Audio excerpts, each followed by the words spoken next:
کہ سارا شہر جمع ہو کے آ جائے، تمہیں کہے جی آپ بہت اچھے آدمی ہو، تمہیں ذرا سی بھی خوشی نہ ہو. سارا شہر جمع ہو کے آ جائے اور تمہیں کہے کہ تم بہت برے آدمی ہو، تمہیں اس سے ذرا بھی پرواہ نہ ہو. لیکن کیا کرو؟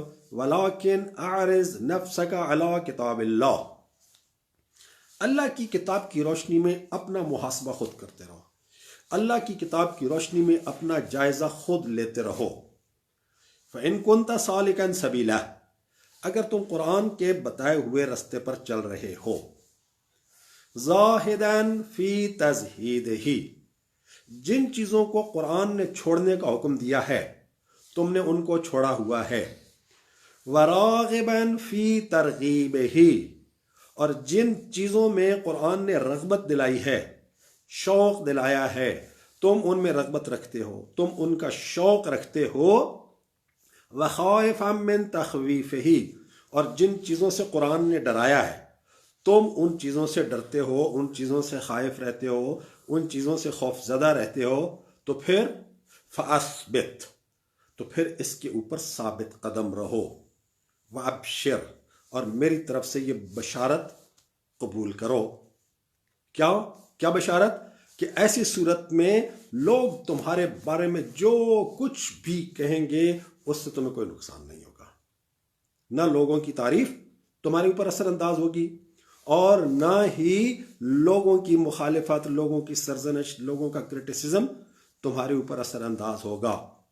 لیکن اگر تم قرآن کے رستے پر نہیں چل رہے ہو، فَإِن كُنْتَ مُبَايِنًا لِلْقُرْآنِ، اگر تمہارا رستہ قرآن کے رستے سے الگ ہے، اگر تمہاری زندگی کسی اور رستے پہ جا رہی ہے، قرآن کوئی اور رستہ بتا رہا ہے، تو پھر فَمَا الَّذِي يَغُرُّكَ، تو پھر کس بات پر تم مغرور ہو اور کس بات نے تمہیں دھوکے میں ڈالا ہوا ہے کہ تم اپنے آپ کو صحیح سمجھنے کی غلط فہمی میں مبتلا ہو. تو امام محمد باقر علیہ السلام نے اپنے اس ارشاد میں یہ بتا دیا کہ ائمہ معصومین کی ولایت میں کون شخص داخل ہے. جس شخص میں یہ چیزیں نہیں ہیں، امام علیہ السلام فرماتے ہیں کہ وہ ہماری ولایت میں ہونے کا دعویٰ کرتا ہے تو اپنے آپ کو بے وقوف بنا رہا ہے، اپنے آپ کو دھوکہ دے رہا ہے. فرماتے ہیں کہ یہ چیزیں ہیں تو پھر تم ہماری ولایت میں ہو، اور یہ چیزیں تمہارے اندر نہیں ہیں تو تم ہماری ولایت میں نہیں ہو. پورا شہر اکٹھا ہو کے آ جائے، آپ قرآن کے رستے پہ چل رہے ہیں، پورا شہر آ کے کہے کہ جی آپ غلط کر رہے ہیں، آپ کو ذرا بھی ٹینشن نہ ہو، آپ ذرا بھی پریشر میں نہ آئیں. آپ کوئی غلط کام کر رہے ہیں، پورا شہر آ کے کہے کہ جی آپ بڑا اچھا کام کر رہے ہیں، تو بھی آپ وہ جو لوگوں کی غلط کام پر اپریسیشن ہے وہ آپ کے اوپر اثر انداز نہیں ہو. تو اس قسم کا ہمارا عملی اور فکری تعلق ہونا چاہیے قرآن شریف کے ساتھ، امام محمد باقر علیہ السلام کے اس ارشاد کی روشنی میں. اسی طرح سے ایک حدیث ہے امام حسین علیہ السلام کی، یہ بحار الانوار کی جلد 89 میں ہے، پیج نمبر 30 پہ ہے غالباً، پیج شاید تھوڑا بہت آگے پیچھے ہو، بہرحال بحار الانوار کی جلد نمبر 89 میں ہے. امام حسین علیہ السلام کی، یہ جو پہلے میں نے حدیث امام محمد باقر علیہ السلام کی آپ کے سامنے بیان کی ہے، یہ تحف العقول میں ایک کتاب ہے، تحف العقول، اس میں چاردہ معصومین سلام اللہ علیہ مجمعین کے ارشادات وہ بیان کیے گئے ہیں. تو امام محمد باقر علیہ السلام کے ارشادات کا جو چیپٹر ہے اس میں ہے یہ پہلی حدیث جو میں نے بیان کی ہے، جو آپ نے جابر جوفی سے بیان کی تھی. یہ جو ابھی امام حسین علیہ السلام کا فرمان آپ کو سنانے لگا ہوں، یہ بحار الانوار کی جلد 89 میں ہے. اس میں امام حسین علیہ السلام نے ایک بڑی خوبصورت بات ہمیں سمجھانے کے لیے کہی ہے. فرماتے ہیں ان کتاب اللہ علی اربعۃ اشیاء، اللہ تعالیٰ کی جو کتاب ہے قرآن شریف، یہ 4 چیزوں پر مشتمل ہے: العبارہ والاشارہ واللطائف والحقائق. عبارت، اشارات، لطائف اور حقائق. العبارت للعوام، عبارت عوام کے لیے ہے. والاشارت للخواص، اور جو قرآن کے اشارے ہیں یہ خواص کے لیے ہیں. واللطائف للاولیاء، اور لطیف نکات اولیاء کے لیے ہیں. والحقائق للانبیاء، حقائق انبیاء کے لیے ہیں. اس میں پہلا جو جملہ ہے نا وہ سب سے زیادہ امپورٹنٹ ہے. العبارت للعوام، عبارت عوام کے لیے ہے. عبارت کیا ہے؟ عبارت جب کہا گیا ہے کہ عبارت عوام کے لیے ہے اور اشارات خواص کے لیے ہیں، تو اس کا مطلب یہ ہے کہ جو ایک عام مسلمان آدمی ہے، جو ایک عام مومن آدمی ہے، اگر وہ قرآن کے اشارے نہیں سمجھ رہا تو جو چیز قرآن شریف کی عبارت میں بیان ہوئی ہے اسے وہ سمجھنے کی قابلیت رکھتا ہے، اور اسے وہ قابلیت رکھنی چاہیے. اگر وہ قابلیت نہیں رکھتا تو اس کا مطلب ہے وہ عوام کی سطح سے بھی نیچے ہے. العبارت للعوام. اب عبارت کیا ہوتی ہے؟ ایک سادہ سی مثال کے ذریعے سے میں اکثر سمجھایا کرتا ہوں اس بات کو کہ آپ کسی بھی طالب علم سے، چوتھی جماعت کا، پانچویں جماعت کا، چھٹی ساتویں کا، آپ اس سے پوچھیں دس از این ایپل، اس کا کیا مطلب ہے؟ وہ آپ کو فوراً بتا دے گا کہ دس از این ایپل کے معنی ہے یہ ایک سیب ہے. یہ ہے عبارت. امام حسین علیہ السلام کے اس ارشاد کا مطلب یہ ہے کہ قرآن شریف کی کوئی بھی آیت کہیں پر کوئی بھی شخص پڑھ رہا ہو، جیسے ہی ایک عام مومنین میں سے عوام کی سطح پر، خواص کی بات نہیں کر رہے ہیں، عوام کی بات کر رہے ہیں کہ مومنین کے جو عوام ہیں انہیں اس مقام پہ ہونا چاہیے، اس مرتبے پہ ہونا چاہیے، اتنی قرآن فہمی پہ ہونا چاہیے کہ کہیں سے کوئی شخص بھی قرآن شریف کی کوئی آیت پڑھے تو وہ اس آیت کا مطلب اسی طرح سے سمجھ رہا ہو جیسے دس از این ایپل کا مطلب جانتا ہے وہ.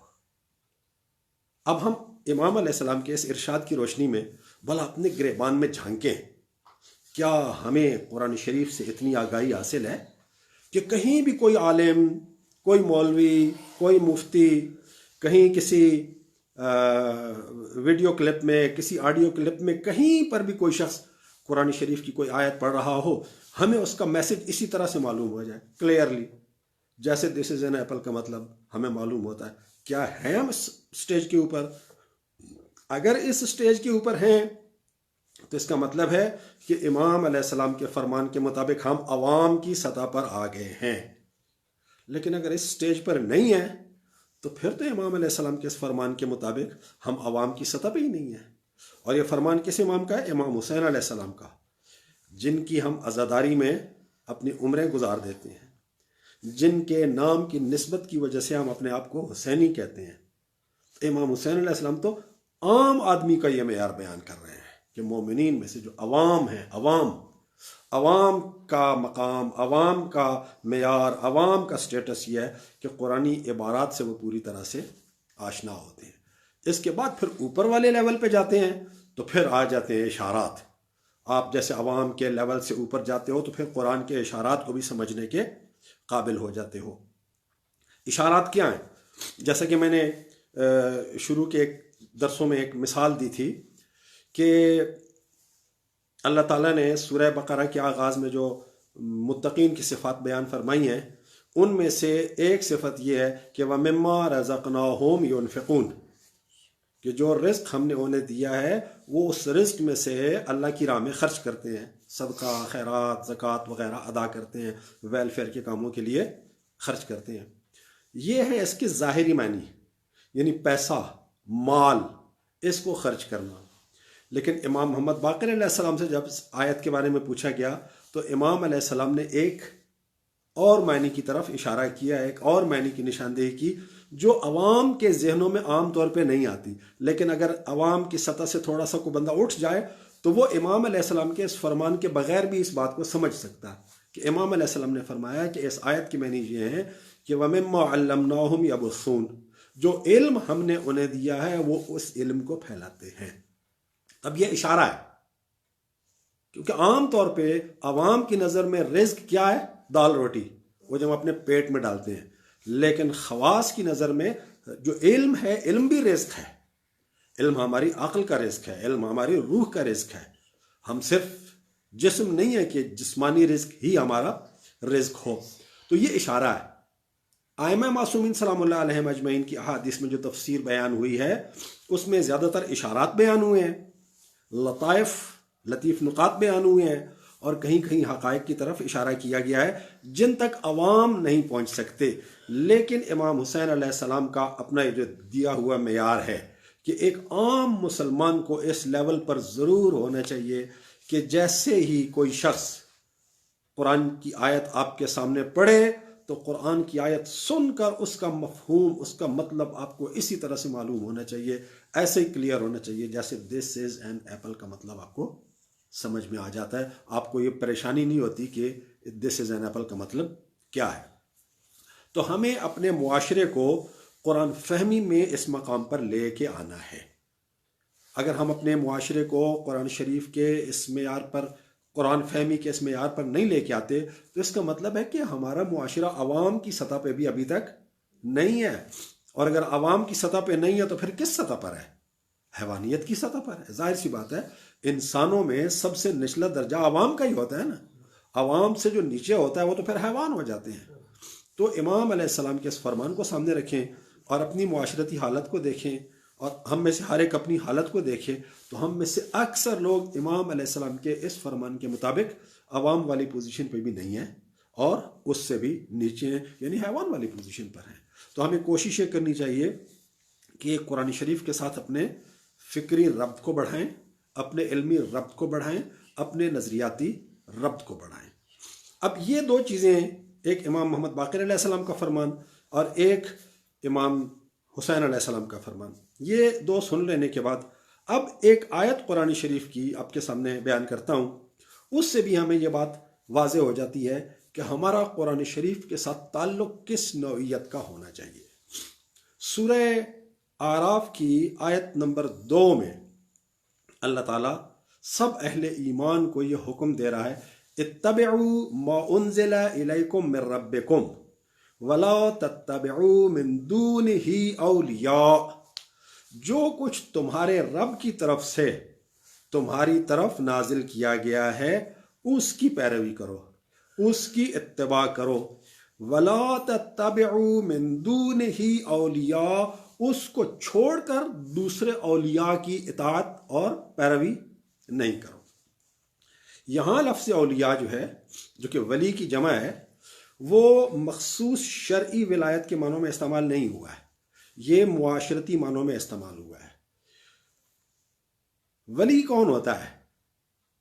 اگر ہم اس لحاظ سے دیکھیں کہ انسان ایک معاشرتی موجود ہے، انسان ایک سوشل اینیمل ہے، انسان اکیلے زندگی نہیں گزار سکتا، انسان کو کچھ لوگوں کے ساتھ مل کے اپنی زندگی گزارنی پڑتی ہے، کسی کی بات ماننی پڑتی ہے، کسی سے اپنی بات منوانی پڑتی ہے. تو یہ جو آپ کا سرکل ہوتا ہے، سپورٹ سرکل جیسے کہتے ہیں، جو آپ کا سوشل سرکل ہوتا ہے، یہاں اولیاء سے مراد آپ کا سوشل سرکل ہے. وَلَا تَتَّبِعُوا مِن دُونِهِ اولیاء، اب اس کو چھوڑ کر جو تمہارے رب کی طرف سے نازل ہوا ہے، اتبعوا ما انزل الیکم من ربکم، جو تمہارے رب کی طرف سے تمہاری طرف نازل ہوا ہے اس کی پیروی کرو. وَلَا تَتَّبِعُوا مِن دُونِهِ اولیاء، اس کو چھوڑ کر اولیاء کی پیروی نہیں کرو. تو گویا اللہ تعالیٰ یہ فرما رہا ہے کہ اپنے سوشل سرکل کی آپ نے پیروی کرنی ہے تو قرآن کے تابع رہ کے کرنی ہے. قرآن کو چھوڑ کر آپ نے اپنے سوشل سرکل کی پیروی نہیں کرنی. سوشل سرکل میں امیڈیٹلی آپ کی فیملی آ جاتی ہے، آپ مرد ہیں تو آپ کی وائف آ جاتی ہے، آپ خاتون ہیں تو آپ کا شوہر آ جاتا ہے، آپ کے بچے آ جاتے ہیں، آپ کے پیرنٹس آ جاتے ہیں، آپ کے بہن بھائی آ جاتے ہیں، آپ کے دوسرے رشتہ دار آ جاتے ہیں، آپ کے کلاس فیلوز آ جاتے ہیں، آپ کے نیبرز آ جاتے ہیں، آپ کے فرینڈز آ جاتے ہیں، آپ کے ٹیچرز آ جاتے ہیں، جہاں آپ کام کر رہے ہیں وہاں آپ کے کولیگز آ جاتے ہیں، آپ کے باسز آ جاتے ہیں، آپ کے سبارڈینیٹس آ جاتے ہیں. یعنی جو آپ کا سوشل سرکل ہے، اس آیت میں جو اولیاء کا ذکر ہو رہا ہے اس سے مراد سوشل سرکل ہے. تو اللہ تعالیٰ یہ فرما رہا ہے کہ جو کچھ تمہارے رب کی طرف سے تمہاری طرف نازل کیا گیا ہے اس کی اتباع کرو، اس کو چھوڑ کر اپنے سوشل سرکل کی اتباع نہیں کرو. ہم میں سے ہر انسان اپنے سوشل سرکل میں لوگوں کی باتیں ماننے پہ مجبور ہوتا ہے. اگر ہم بچے ہیں ہم اپنے والدین کی بات ماننے پہ مجبور ہیں.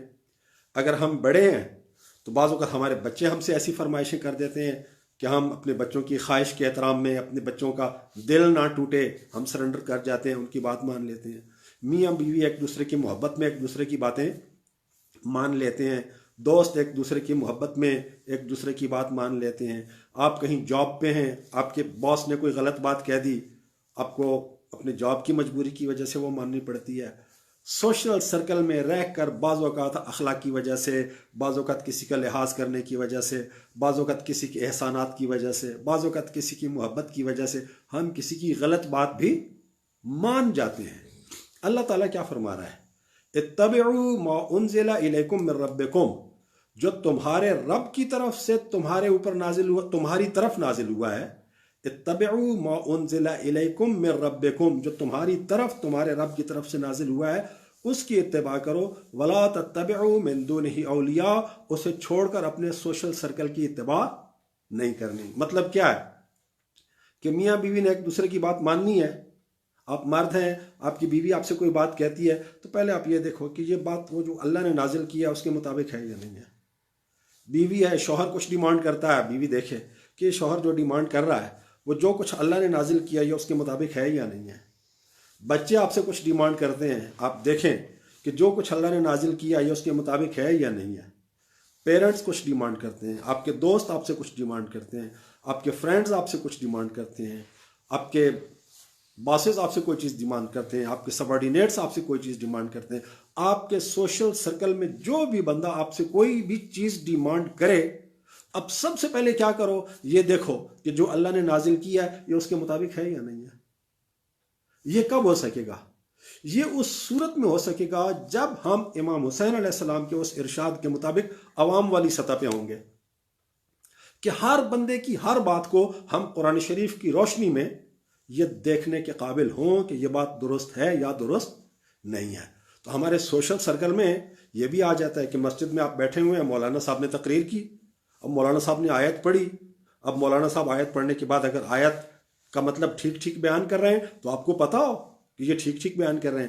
اگر آیت کے بیان کرنے میں وہ گڑبڑ کر رہے ہیں تو آپ اس کو اس قابل ہونا چاہیے کہ آپ سمجھ جائیں کہ مولانا صاحب یہاں پر غلط بات کر رہے ہیں.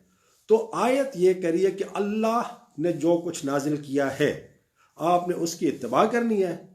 اور باقی جو بھی اولیاء ہیں آپ کے، وہ اولیاء آپ کی اولاد ہے، آپ کے ماں باپ ہیں، آپ میاں بیوی ایک دوسرے کے اولیاء ہو، آپ کے دوست ہیں جس قسم کی بھی ہیں، علماء ہیں، مراجع تقلید ہیں، مجتہدین ہیں، ولی فقیہ ہے، کوئی بھی ہے، آپ کو اس قابل ہونا چاہیے، آپ کو اس پوزیشن پہ ہونا چاہیے کہ آپ قرآن کی روشنی میں ہر بندے کی بات کو ایویلیویٹ کر سکیں کہ اس کی یہ بات قرآن کے مطابق ہے یا اس کی یہ بات قرآن کے مطابق نہیں ہے. اگر بات قرآن کے مطابق ہے تو اس کی بات کی آپ پیروی کر سکتے ہیں، اس کی بات کو آپ فالو کر سکتے ہیں. لیکن اگر اس کی بات قرآن کے ساتھ مطابقت نہیں رکھتی تو آیت واضح الفاظ میں کہہ رہی ہے لا تتبعوا من دونہ اولیاء، قرآن کو چھوڑ کر آپ نے کسی ولی کی، کسی دوست کی، کسی بڑے کی آپ نے اطاعت نہیں کرنی ہے.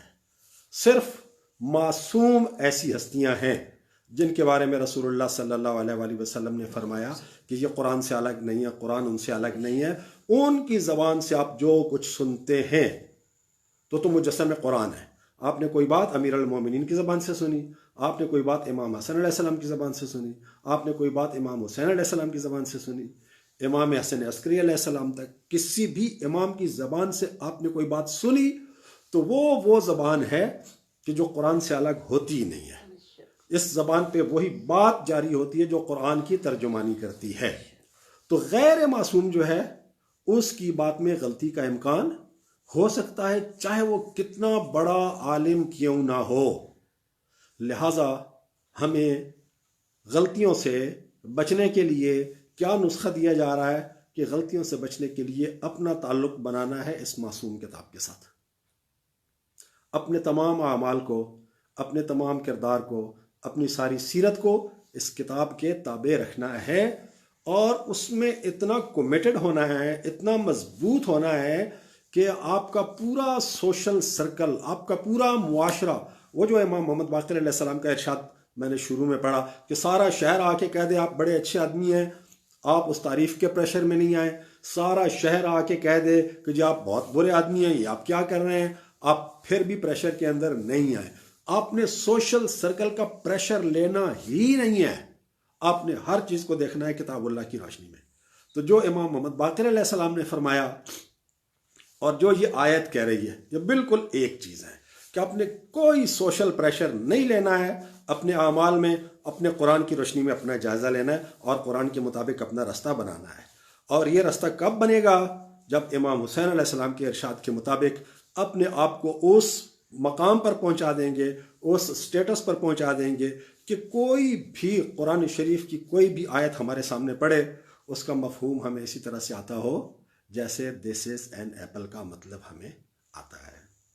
اللہ تعالیٰ ہمیں ائمہ معصومین کی احادیث کی روشنی میں اور قرآن شریف کی اس آیت کے مطابق اپنی قرآن فہمی کو امپروو کرنے کی توفیق عطا فرمائے اور ہمیں اپنی زندگی قرآن شریف کے مطابق بسر کرنے کی توفیق عطا فرمائے۔ والسلام علیکم ورحمۃ اللہ وبرکاتہ۔